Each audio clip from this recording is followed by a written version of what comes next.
What's going on, fam? Today we're going to be hitting up on a quick subject, and that is American Bully XL pricing, or American Bully pricing in general. Now I let the doggies out because we're actually getting ready to do a live all the way in the back of the yard. So at the end of this video, we're going to link that live.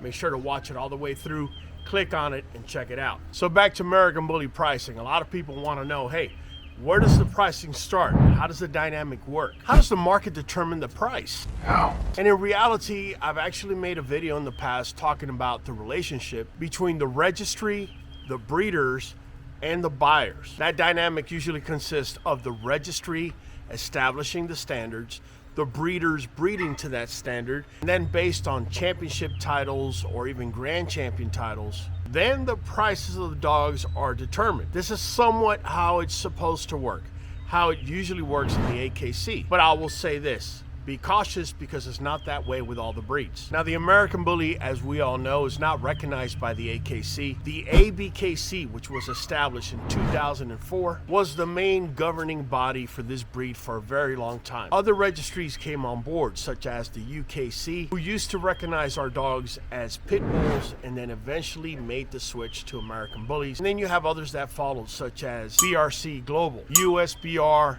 and many, many more. Truth of the matter is, none of these registries have actually established the market. In fact, the market has kind of developed on its own. And it's understandable. If you think about it, a lot of these AKC recognized breeds, I'm not talking about these younger breeds, I'm talking about the breeds that have been around for a very long time, had a market from a very, very long time ago initially set its demand, set everything that goes with it. The American Bully, on the other hand, is a breed that's only been around for about 30 years. And therefore, it has had its own dynamic, its own way of pricing. Now, I'm not gonna get into what average pricing is or any of that, because to be honest with you, the prices are set by the seller.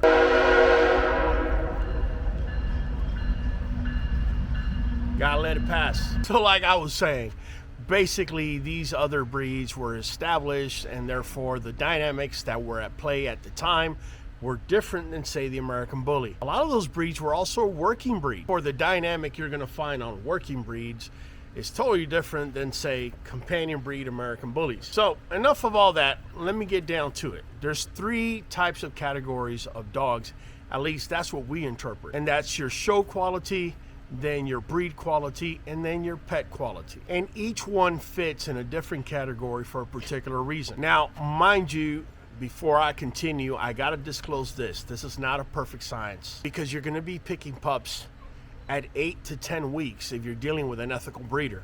Now, if you're out here picking pups at 2 weeks and they're getting shipped to you at 6, yeah, good luck with that. If you're dealing with an ethical breeder, the way it's gonna work is you're gonna be choosing your pup at 8 to 10 weeks. At 8 weeks, you're looking at about 65% snapshot of what that puppy can be by the time it's a full adult. So I like to say that typically the attributes that I'm seeing right about then can only promulgate or get bigger or stronger as time goes. If you wait around until they're 10 weeks, you're actually gonna be able to see 70% snapshot of what that puppy's gonna be. Now that 30%, I know you want 100% guarantee, assurances, all this good stuff.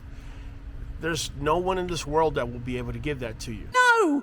We're dealing with genetics, we're dealing with variables, we're dealing with genetic polycodes that can be millions long. So there's no way that you could actually pinpoint from the very get that this is what it's gonna be. If it turns out that it is, great, but just know there's a 30% potential. That could be good potential, it could be bad potential. Now that we've established that, let me tell you what a show quality pup in our eyes is. A show quality pup is gonna be a pup that's not gonna show a major flaw. Now for show quality pups, we do allow up to 2 minor faults. Now, yeah, you're gonna have to do a little bit of homework and you're gonna have to figure out what major flaws are. You could either go to the ABKC website or UKC or USBR, or you could download QBN app. We actually have an assessment tool, and you could go down the list and you could actually start doing the comparisons. I'll make sure we leave a link below if you want to go ahead and click on that. Nonetheless, major flaws such as underbite, stiff stifles, even weak pasterns, we count against the puppy. And therefore, if you have any one of those, you're no longer considered a show quality pup. We bring you down to breed quality. Now, I know what you're thinking. Well, you know, the dog could actually grow out of it, and this is true. It could actually make it worse as well, and that is true. Fact of the matter is, no one will know until the dog becomes a full adult. So we have to make a decision on a 10-week-old pup. We have to evaluate its flaws,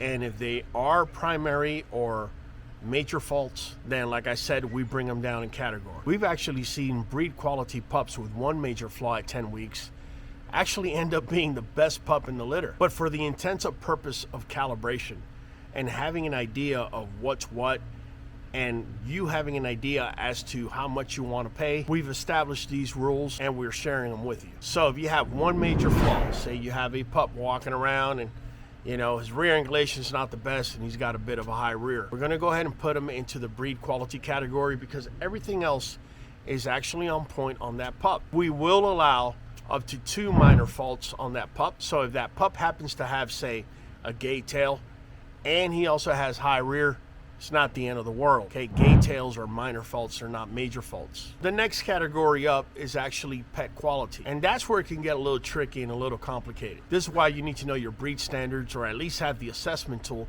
so you can identify what is minor and what is major. Because someone may try to sell you a dog that's east-west up front and has a high rear. If you're not aware that both are major faults, then you may end up paying breed quality price for a pet quality pup. So when it comes to pet quality, we do go to 2 faults or more. So if you have 2 major faults and say you have 2 minor faults or even 1 minor fault, we're going to consider that a pet quality nonetheless because you have 2 major faults. Now, as far as pricing is concerned, I can't sit here and just give a globalized list of prices.